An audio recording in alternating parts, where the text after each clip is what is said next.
رضا رب السماء مذ عرفت حلوة حياتي مذ عرفت الله ربي أشرق. الحمد للہ وکفا والصلاة والسلام علی عباده الذین اصطفا. اما بعد فاعوذ باللہ من الشیطان الرجیم. بسم اللہ الرحمن الرحیم. قال اللہ تعالی کما ورد فی سورۃ البقرہ وَكَذَلِكَ جَعَلْنَاكُمْ أُمَّةً وَسَطًا لِتَكُونُوا شُهَدَاءَ عَلَى النَّاسِ وَيَكُونَ الرَّسُولُ عَلَيْكُمْ شَهِيدًا. ناظرین کرام، السلام علیکم ورحمۃ اللہ وبرکاتہ. گزشتہ نشست میں ہم نے شہادت کے متعلق گفتگو کا آغاز کیا تھا اور شہادت کے متعلق بنیادی باتیں یہ سمجھی تھیں کہ شہادت کے معنی ہیں گواہی کے، اور شہید اسے کہتے ہیں حقیقی معنوں میں شہید جو کہ اللہ کی خاطر، اللہ کے دین کی حقانیت اور اس کی صداقت کی خاطر جو ہے اپنی جان پر کھیل کر اس گواہی کا حق ادا کرتا ہے. پھر ایک فرد سے لے کر آگے جو فریضہ شہادت علی الناس ہے، جو کہ بنیادی طور پر انبیاء کی سنت ہے، انبیاء کا طریقہ ہے، اس کے حوالے سے ہم نے یہ باتیں سمجھی کہ لوگوں پر اتمام حجت کرنا. آج ہم یہ جاننے کی کوشش کریں گے رسول اللہ صلی اللہ علیہ وسلم نے یہ ذمہ داری کیسے ادا فرمائی اور اب یہ امت کو یہ ذمہ داری کیسے ادا کرنی ہے. رسول اللہ صلی اللہ علیہ وسلم نے یہ ذمہ داری ادا فرمائی. آپ صلی اللہ علیہ وسلم پر جب اللہ تعالیٰ کی طرف سے وحی کا آغاز ہوا تو ساتھ ہی حکم بھی یہی بھی ہوا کہ جو کچھ آپ کی طرف بھیجا گیا ہے آپ اسے لوگوں تک پہنچا دیجیے. آپ صلی اللہ علیہ وسلم نے اس کے لیے دعوت کو ذریعہ بنایا اور ظہور نبوت سے لے کر زندگی کے آخری سانس تک بار بار مختلف پیرائے اسلوب میں مختلف طریقوں کے ساتھ اس دین کی دعوت لوگوں کے سامنے پیش کی، اعتراضات کرنے والوں کے جوابات دیے اور بات کو پہنچانے کا حق ادا کر دیا. اور اس کے لیے آپ صلی اللہ علیہ وسلم نے اپنے قول کے ساتھ ساتھ اپنے ذاتی کردار کو بھی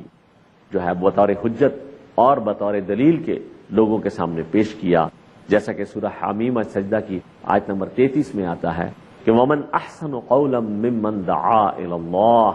اس سے اچھی، اس سے خوبصورت بات کس کی ہو سکتی ہے جس نے لوگوں کو اللہ کی طرف بلایا. اور دنیا کے داعی اعظم تھے محمد الرسول اللہ صلی اللہ علیہ وسلم، جنہوں نے قرآن کے اس حکم پر کما حقہ عمل کر کے ہمارے سامنے ایک مثال اور رہتی دنیا تک کے لیے ایک نمونہ قائم کر دیا. اس کے ساتھ ساتھ اللہ تعالیٰ نے یہ کہا ہے کہ سب سے اچھی بات اس کی ہے کہ جس نے لوگوں کو اللہ کی طرف بلایا وعمل صالحا، خود نیک عمل کیا، خود اچھا عمل کیا. وقال اننی من المسلمین، اور اس نے کہا کہ میں اللہ کے فرمانبردار بندوں، میں اللہ کے لیے سر تسلیم خم کرنے والوں میں سے ہوں. تو آپ صلی اللہ علیہ وسلم نے اپنے قول اور اپنے عمل کے ذریعے سے دعوت کا حق ادا کیا اور اللہ کے اس فرمان کی تعمیل فرمائی. اس کے ساتھ ساتھ آپ صلی اللہ علیہ وسلم نے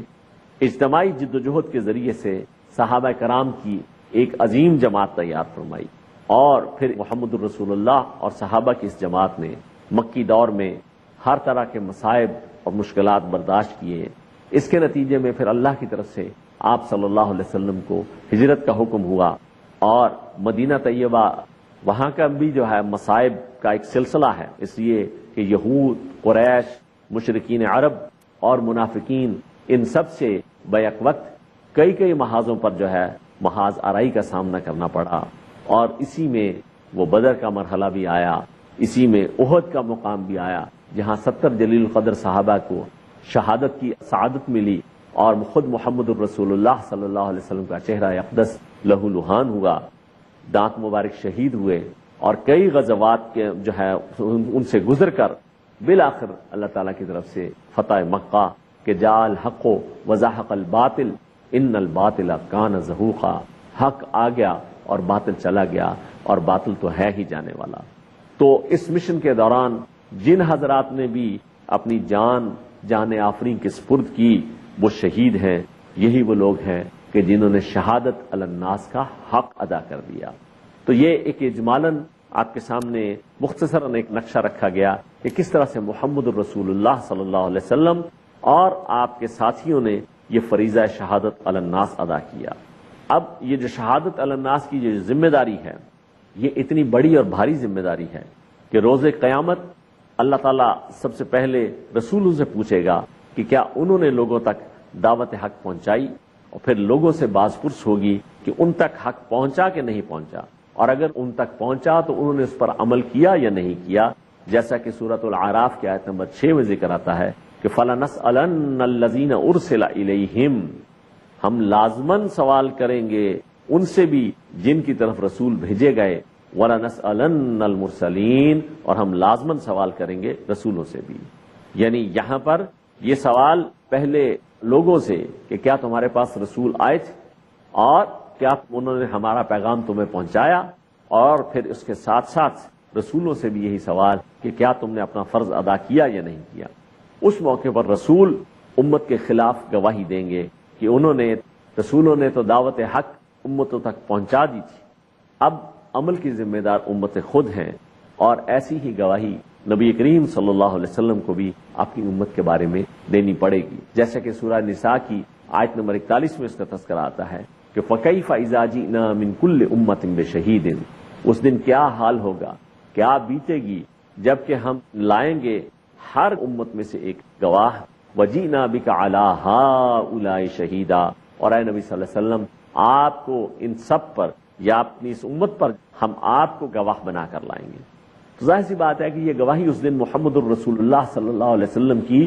ان لوگوں کے حق میں ہوگی جنہوں نے قرآن اور محمد الرسول اللہ صلی اللہ علیہ وسلم کی تعلیمات کو حرز جام بنایا ہوگا، زندگی اس کے مطابق بسر کی ہوگی، اور یہی گواہی ایسے لوگوں کے خلاف جائے گی جنہوں نے قرآن اور محمد الرسول اللہ صلی اللہ علیہ وسلم کی سیرت طیبہ سے ہٹ کر اپنی آزاد مرضی سے زندگی، یعنی اپنی من چاہی زندگی گزاری ہوگی، رب چاہی زندگی نہیں گزاری ہوگی۔ یہ فرض اتنا اہم ہے، اور جہاں محمد الرسول اللہ صلی اللہ علیہ وسلم نے اس کی ادائیگی کے لیے اپنا خون پسینہ ایک کیا، وہاں اس کے لیے آپ صلی اللہ علیہ وسلم نے خطبہ حجۃ الوداع کے دوران پوری جو کم و بیش 1.25 لاکھ صحابہ کا مجمع تھا ان سے ایک سوال کیا، الا هل بلغت، کیا میں نے تم تک پیغام پہنچا دیا، جو اللہ کا پیغام ہے اس کو بلا کم و کاس تم تک پہنچا دیا؟ صحابہ کرام رضوان اللہ علیہ مجمعین نے بیک آواز جواب دیا، نشہد انک قد بلغت وادیت ونصحت، ہم اس بات کی گواہی دیتے ہیں کہ بے شک آپ صلی اللہ علیہ وسلم نے پیغام حق پہنچا دیا، آپ صلی اللہ علیہ وسلم نے وہ ایک فرض جو تھا اس کو پورا ادا کر دیا، اور آپ صلی اللہ علیہ وسلم نے حق کی نصیحت اس کو ادا کر دیا۔ اس کے بعد آپ صلی اللہ علیہ وسلم نے یہ گواہی لینے کے بعد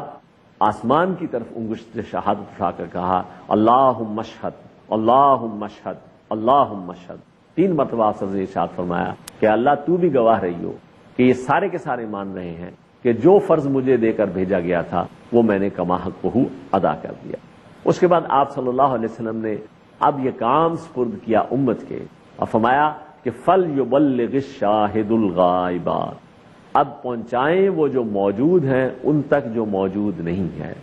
گویا کہ یہ ذمہ داری اب محمد الرسول اللہ صلی اللہ علیہ وسلم کے کاندھوں سے امت کے کاندھوں پر آ گئی۔ ایک اور روایت میں اللہ کے رسول صلی اللہ علیہ وسلم نے قرآن مجید کے حوالے سے یہ فرمایا کہ بلغوا عنی ولو آیتن،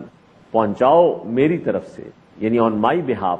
یہ اصل میں میرا فرض ہے پیغام انسانیت تک پہنچانا، لیکن اب یہ ذمہ داری تمہارے سپرد کی جا رہی ہے کہ تم اس پیغام کو لوگوں تک پہنچاؤ، خواہ ایک آیت ہی کیوں نہ ہو۔ یعنی کوئی بھی قرآن مجید پر ایمان رکھنے والا، قرآن مجید کو سمجھ کر پڑھنے والا اور عمل کرنے والا اس سعادت سے محروم نہ رہے۔ اگر ایک آیت کا بھی معنی اور مفہوم سمجھ میں آ گیا ہے، اس پر عمل کرتے ہوئے اس کو دوسروں تک پہنچانا، یہ اب امت کی ذمہ داری ہے، اور دین کو پوری انسانیت تک پہنچانا یہ وہ ذمہ داری ہے جو محمد الرسول اللہ صلی اللہ علیہ وسلم حجۃ الوداع کے موقع پر اپنے خطبے میں امت کے سپرد کر کے گئے، اور یہ وہ ذمہ داری ہے جس کا قرآن مجید میں بھی کم از کم 2 مرتبہ اس کا تذکرہ آیا ہے۔ فرمایا سورہ بقرہ آیت نمبر 143 میں کہ وَكَذَلِكَ جَعَلْنَاكُمْ أُمَّةً وَسَطًا، اسی طریقے سے ہم نے تمہیں امت وسط، درمیانی امت بنایا ہے، لِتَكُونُوا شُهَدَاءَ عَلَى النَّاسِ، تاکہ تم بن جاؤ، تم ہو جاؤ گواہ پوری انسانیت پر، وَيَكُونَ الرَّسُولُ عَلَيْكُمْ شَهِيدًا، اور رسول صلی اللہ علیہ وسلم ہو تم پر گواہ۔ یعنی اب یہ جو اللہ تعالیٰ کی طرف سے ہدایت کے لیے ایک سنہری زنجیر ہے، جس میں سب سے پہلے ہدایت اللہ کی طرف سے وحی کی شکل میں اللہ جو ہے اس کو جاری فرماتا ہے، اور اس کو سب سے پہلے حاصل کرنے والے ہیں جبرائیل امین، رسول ملک، فرشتوں میں سے جو رسول ہیں، اور وہ انسانوں میں سے جو اللہ کے چنے ہوئے بندے رسول بشر محمد الرسول اللہ صلی اللہ علیہ وسلم تک انہوں نے اس وحی کو، اس اللہ کے پیغام کو، اللہ کی کتاب کو پہنچایا، اور محمد الرسول اللہ صلی اللہ علیہ وسلم نے اب یہ پیغام امت مسلمہ کے سپرد کیا، اور اب یہ امت مسلمہ کی یہ ذمہ داری بنی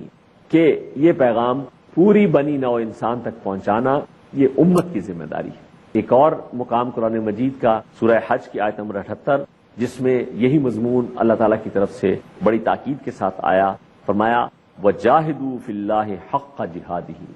اللہ کے لیے کوشش کرو، محنت کرو، جد و جہد کرو جیسا کہ اس کے لیے کوشش کرنے کا حق ہے۔ هُوَ اس نے تمہیں چن لیا ہے، وَمَا جَعَلَ عَلَيْكُمْ فِي الدِّينِ مِنْ حَرَجٍ، اور اس نے تمہارے دین میں کوئی تنگی نہیں رکھی ہے، ملت ابیکم ابراہیم، یہ تمہارے باپ ابراہیم علیہ السلام کا طریقہ ہے، هُوَ سَمَّاكُمُ الْمُسْلِمِينَ، اسی نے تمہارا نام رکھا مسلم، من قبل، اس سے پہلے بھی، وفی ھذا، اور اس کتاب میں بھی، لیکون الرسول شہیدا علیکم، اور یہ جو اللہ کے لیے جد و جہد کرنا ہے وہ کس کام کے لیے ہے؟ تاکہ رسول صلی اللہ علیہ وسلم ہو جائیں تم پر گواہ، وتکونوا شہداء علی الناس، اور تم بن جاؤ پوری انسانیت پر گواہ، فاقیموا الصلاۃ، پس نماز قائم کرو، وآتوا الزکاۃ، زکوٰۃ ادا کرو، واعتصموا باللہ، اور اللہ سے چمٹ جاؤ، هو مولاکم، وہی تمہارا پشت پناہ ہے، فنعم المولا، تو کیا ہی اچھا مولا ہے، ونعم النصیر، اور کیا ہی اچھا مددگار۔ بخاری اور مسلم کی متفق علیہ روایت کے مطابق جہاد فی سبیل اللہ سے مراد ہے ایسی کشاکش جس کا ہدف ہو اللہ کے دین کی سربلندی۔ اللہ کی طرف سے بڑا تاکیدی حکم آیا کہ اللہ کی راہ میں وجاہدوا فی اللہ حق جہادہ، اس طرح سے جہاد کرو جیسا کہ اس کے لیے جہاد کرنے کا حق ہے۔ انسان پر اس کے نفس کا بھی حق ہے، والدین کا بھی حق ہے، اولاد کا بھی حق ہے، بیوی کا بھی حق ہے، قوم اور وطن وغیرہ کا بھی حق ہے، اور اللہ کا بھی حق ہے۔ سوچنا چاہیے کہ محسن حقیقی کون ہے، سب سے زیادہ حق کس کا ہے، کتنا فیصد وقت دوسروں کے حقوق کی ادائیگی کے لیے لگ رہا ہے، اور کتنے فیصد اللہ کے لیے۔ کیا محض اپنی ذاتی زندگی میں چند ایک عبادات سر انجام دے کر، چند کلمات خیر کہہ کر، کچھ صدقہ خیرات وغیرہ کر کے، اور ذرا سی بھاگ دوڑ کر کے اللہ کی بیش بہا عنایات کا حق ادا ہو گیا؟ یہ ہم میں سے ہر شخص کو اپنے اندر جھانکنا چاہیے اور اس سوال کا جواب تلاش کرنا چاہیے۔ فرمایا کہ هُوَ اجْتَبَاكُمْ، یہ اللہ کا احسان ہے کہ تمہیں اللہ نے لوگوں کی امامت اور رہنمائی کے لیے منتخب فرما لیا ہے۔ اس فضل باری تعالیٰ کے لیے یہاں لفظ اجتباء آیا ہے جس کے معنی ہے منتخب کرنا، ٹو سلیکٹ۔ انتخاب کسی خاص مقصد کے لیے ہوتا ہے، یہاں انتخاب کی غرض و غایت بیان کی گئی، لیکون الرسول شہیدا علیکم وتکونوا شہداء علی الناس، یعنی فریضہ شہادت علی الناس، لوگوں پر اپنے قول اور عمل کے ذریعے سے دین کے تقاضوں کی گواہی دے کر حجت قائم کر دینا۔ نبی کریم صلی اللہ علیہ وسلم کی ذات بابرکات پر نبوت اور وحی کا سلسلہ تو ختم ہو چکا، لیکن کار رسالت اور رسالت کا سلسلہ ابھی بھی باقی ہے، اور اب یہ امت اس سلسلہ رسالت کی تیسری کڑی ہے۔ آخری نبی صلی اللہ علیہ وسلم کی امتی ہونے کی وجہ سے نوع انسانی تک اللہ کا پیغام پہنچانا اب اس امت کی ذمہ داری ہے، جو کہ سورہ بقرہ کی آیت نمبر 143 میں بیان ہوئی کہ وَكَذَلِكَ جَعَلْنَاكُمْ أُمَّةً وَسَطًا، اور اسی طریقے سے ہم نے تمہیں بنایا ہے ایک درمیانی امت، لِتَكُونُوا شُهَدَاءَ عَلَى النَّاسِ، تاکہ تم پوری انسانیت پر گواہ بن جاؤ، وَيَكُونَ الرَّسُولُ عَلَيْكُمْ شَهِيدًا، اور رسول صلی اللہ علیہ وسلم ہو تم پر گواہ۔ گویا کہ یہ اللہ تعالیٰ کا جو خاص تم پر فضل ہوا ہے، جن کے رتبے ہیں سوا، ان کی سوا مشکل ہے، اس اعتبار سے تمہیں اپنی ذمہ داری کو پہچاننا چاہیے۔ اس حوالے سے ہمارے جو رویے ہیں، جو قول و فعل کا تضاد ہے، دعوے ہمارے اللہ سے محبت کے اور اللہ کی اطاعت کے ہیں، لیکن عملاً ہماری محبت وہ دنیا، اس کے مال و دولت اور اس کی آسائشوں کے ساتھ ہے، اور اطاعت ہم اللہ کی بجائے غیر اللہ کی کر رہے ہیں، تو یہ قول و فعل کا یہ تضاد یہ دعوت کے لیے بھی نقصان دہ ہے اور اللہ کی ناراضگی کا بھی سبب ہے۔ فرمایا سورہ صف کی آیت نمبر 2 اور 3 میں کہ یا ایھا الذین آمنوا اے وہ لوگوں جو ایمان لائے ہو، لما تقولون ما لا تفعلون، تم کیوں وہ بات کہتے ہو جس پر عمل نہیں کرتے، کبر مقتا عند اللہ ان تقولوا ما لا تفعلون، اللہ کے نزدیک اس کی بیزاری کو بہت زیادہ بھڑکانے والی ہے یہ چیز کہ تم وہ بات کہو جس پر عمل نہ کرو۔ گویا کہ ہم میں سے ہر ایک کو اپنے اندر جھانک کر یہ قول و فعل کے اس تضاد کو ختم کرنا ہوگا، اور یہ شہادت علی الناس کی ذمہ داری خود اللہ کے دین پر عمل کرتے ہوئے دوسروں تک اس کو پہنچانا اور اتمام حجت کرنا، یہ ذمہ داری ہے وَتَكُونُوا شُهَدَاءَ عَلَى النَّاسِ کے الفاظ میں۔ ختم نبوت کے بعد اب یہ ذمہ داری امت کے کانوں پر ہے۔ نبی کریم صلی اللہ علیہ وسلم تو ہم پر اتمام حجت فرما کر سرخرو ہو گئے، اب یہ ہماری ذمہ داری ہے کہ اپنے قول اور عمل اور غلبہ دین کی اجتماعی جد و جہد کے ذریعے شہادت علی الناس کا فریضہ ادا کریں۔ اگر ہم نے ایسا کیا تو انشاءاللہ ہم بھی روز قیامت سرخرو ہو جائیں گے، ورنہ ہم ایسے مجرم ثابت ہوں گے کہ نہ صرف اپنی کوتاہی بلکہ دوسروں کی گمراہی کا وبال بھی ہمارے سر پر آئے گا۔ روز قیامت لوگ اللہ کی بارگاہ میں الزام لگائیں گے کہ یہ ہم وہ دین کے نام لیوا جو نہ اپنی سیرت و کردار کی وجہ سے دین کی قبولیت کی راہ میں رکاوٹ بن گئے تھے، جو کہ خزانے پر سانپ بن کر بیٹھے ہوئے تھے، نہ قرآن کی اس ہدایت سے خود استفادہ کرتے تھے اور نہ ہی ہم تک پہنچاتے تھے۔ اب سوال یہ پیدا ہوتا ہے کہ یہ جو اتنی بھاری ذمہ داری امت پر آئی ہے تو ہم امتی اس کو کس طرح سے ادا کریں؟ تو بالکل فطری بات ہے، اللہ نے فرمایا ہے کہ لقد کان لکم فی رسول اللہ اسوۃ حسنہ، تمہارے لیے اللہ کے رسول صلی اللہ علیہ وسلم بہترین نمونہ ہے، تو ہمیں یہ ذمہ داری اسی طرح سے ادا کرنی ہوگی جس طرح سے نبی کریم صلی اللہ علیہ وسلم اور آپ کے صحابہ کرام رضوان اللہ علیہ مجمعین نے ادا فرمائی، یعنی اپنے قول کے ذریعے سے اور اپنے ذاتی عمل کے ذریعے سے اور اجتماعی جد و جہد کے ذریعے سے ہمیں یہ کام سر انجام دینا ہے۔ اس کے لیے پھر اللہ تعالیٰ کی طرف سے ہی بڑا ایک حوصلہ افزا بات آئی ہے کہ فَأَقِيمُوا الصَّلَاةَ وَآتُوا الزَّكَاةَ، اٹھو اور عمل کا آغاز کرو، یعنی پہلا عملی تقاضا یہ ہے کہ ارکان اسلام ادا کرو، باقاعدگی کے ساتھ نماز ادا کرنا اور مردوں کے لیے مسجد میں جا کر نماز پنجگانہ باجماعت ادا کرنا، اسی طریقے سے رمضان المبارک کے روزے رکھنا، صاحب نصاب ہوں تو ہر سال زکوٰۃ ادا کرنا، اور صاحب استطاعت ہوں تو زندگی میں ایک بار حج ادا کرنا۔ یہ ارکان اسلام یہ اصل میں اس اصل عبادت اور فریضہ شہادت علی الناس کے لیے ذریعہ ہے، یہ بذات خود مقصود نہیں ہے بلکہ یہ ایک ذریعہ ہے اس اصل مقصد کے حصول کے لیے۔ اگلا کام یہ کرنا ہے کہ صرف نماز روزے تک ہی محدود اپنے آپ کو نہیں رکھنا بلکہ پوری زندگی میں اللہ تعالیٰ کی بندگی اختیار کرنا ہے۔ لفظ عبادت کی الگ سے بھی کافی وضاحت آپ کے سامنے آ چکی ہے۔ عبادت کے معنی ہے اطاعت کلی اور جمع محبت قلبی، دین کے سارے احکام کو ماننا، ٹوٹل اوبیڈینس، یہ اس کا جسد ہے، اور اس کے ساتھ ساتھ پیشنیٹ لو، بڑی جو ہے دلی محبت، یہ اس کی اسپرٹ اور اس کی روح ہے۔ ان دونوں جذبوں کے ساتھ پوری زندگی اللہ تعالیٰ کی اطاعت میں کمال شوق و محبت کے ساتھ بسر کرنا، یہ ہے جو کہ پہلا تقاضا ہے ہمارے لیے، تاکہ ہم اپنے اس اصل ذمہ داری یعنی فریضہ شہادت علی الناس کی ادائیگی کے لیے تیار ہو سکیں۔ اس کے بعد اگلا فرض ہم پر یہ ہے کہ دوسروں کو اللہ کی بندگی کی دعوت دینا،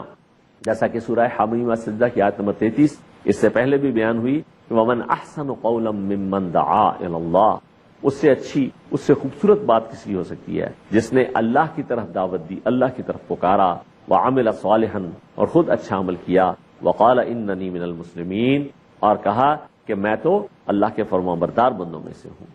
تو اگلا تقاضا یہ ہے کہ دوسروں کو اللہ کی بندگی کی دعوت دینا، یہ بھی ہمارا فریضہ ہے، اور اس حوالے سے کچھ باتیں جو ذہن پیش نظر رہنی چاہیے کہ بنیادی طور پر قرآن حکیم کو ہی ذریعہ تبلیغ اور ذریعہ دعوت بنایا جائے، کیونکہ محمد الرسول اللہ صلی اللہ علیہ وسلم کو اللہ کی طرف سے یہی ہدایت تھی کہ اس قرآن کے ذریعے سے آپ تذکیر کیجئے، اس کو لوگوں تک پہنچائیے، اس کے ذریعے سے لوگوں کو خوشخبری دیجیے اور اس کے ذریعے سے خبردار کیجیے۔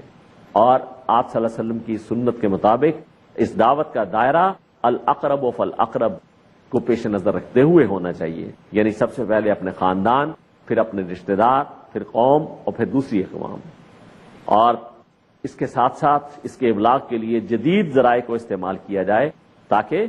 ہر سطح پر بدی کی قوتوں کا مقابلہ کیا جا سکے۔ اس کے لیے ٹی وی، اس کے لیے انٹرنیٹ اور جو بھی ہے الیکٹرانک میڈیا ہے، اس کو مؤثر طریقے سے، بھرپور طریقے سے، آج یہ سارا میڈیا شیطان کی دعوت کو پھیلانے کے لیے تو بہت زور و شور کے ساتھ استعمال ہو رہا ہے، لیکن اللہ کے پیغام کو پھیلانے کے لیے، فریضہ شہادت علی الناس کی ادائیگی کے لیے ابھی استعمال اتنا زیادہ نہیں ہے جتنا کہ ہونا چاہیے۔ اور اس اعتبار سے اس پورے کوشش اور محنت کا ہدف یہ ہونا چاہیے کہ اللہ کے دین کا غلبہ۔ اس کے بعد اس کا اگلا درجہ یہ ہے کہ اللہ کے دین کو غالب کرنے کی کوشش کرنا، کیونکہ امر بالمعروف اور نہی عن المنکر کا تقاضا یہی ہے، اور اتمام حجت کے لیے ضروری ہے کہ ثابت کیا جائے کہ اسلام قابل عمل ہے۔ اس اعتبار سے جو قرآن مجید نے بار بار جس بات پر زور دیا ہے، تکبیر رب کو بڑا کرنا، رب کی بڑائی کو تسلیم کرانا، اظہار دین لیظہرہ علی الدین کلہ، تاکہ محمد صلی اللہ علیہ وسلم کا مشن سٹیٹمنٹ یہی تھا کہ آپ صلی اللہ علیہ وسلم اس دین کو تمام نظام ہائے زندگی پر غالب فرما دیں، اور تاکہ دین وہ کل کا کل اللہ کے لیے ہو جائے۔ دین کے حصے بکھرے نہ کیے جائیں کہ نماز، روزہ، حج، زکوٰۃ بھی جاری ہو، لیکن معیشت میں سود، معاشرت میں بے پردگی، سیاست میں طاغوتی نظام کی اطاعت بھی جاری رہے۔ اس لیے ضروری ہوگا کہ قائم ہو تو پورا دین قائم ہو، یعنی کل کا کل نظام حیات اللہ کے لیے ہو جائے، جیسا کہ سورہ شورى میں فرمایا کہ وَأَنْ أَقِيمُوا الدِّينَ وَلَا تَتَفَرَّقُوا فِيهِ، دین کو قائم کرو اور اس حوالے سے کسی تفرقے کا شکار نہ ہو جاؤ۔ دین کے تقاضوں کی ادائیگی کے لیے اللہ کی رسی سے چمٹنا، یعنی قرآن مجید کہ وَاعْتَصِمُوا بِحَبْلِ اللَّهِ جَمِيعًا، مل جل کر اللہ کی رسی کو مضبوطی سے تھامو اور کسی تفرقے کا شکار نہ ہونا ہے۔ گویا جہاد فی سبیل اللہ اور شہادت علی الناس کی فرائض کی ادائیگی کے لیے مرکز و محور ہے قرآن مجید۔ ناظرین کرام، آپ نے آج شہادت علی الناس سے متعلق جو امت کی ذمہ داری ہے اور اس حوالے سے ہمارے جو کرنے کے کام ہیں وہ سماعت فرمائے۔ اللہ تعالیٰ سے دعا ہے کہ اللہ تعالیٰ مجھے بھی اور آپ کو بھی اس فرض کو پہچاننے اور اس کی ادائیگی کے لیے کمر بستہ ہونے کی توفیق عطا فرمائے، آمین۔ وآخر دعوانا ان الحمدللہ رب العالمین، والسلام علیکم ورحمۃ اللہ وبرکاتہ۔ مذ عرفت الله رب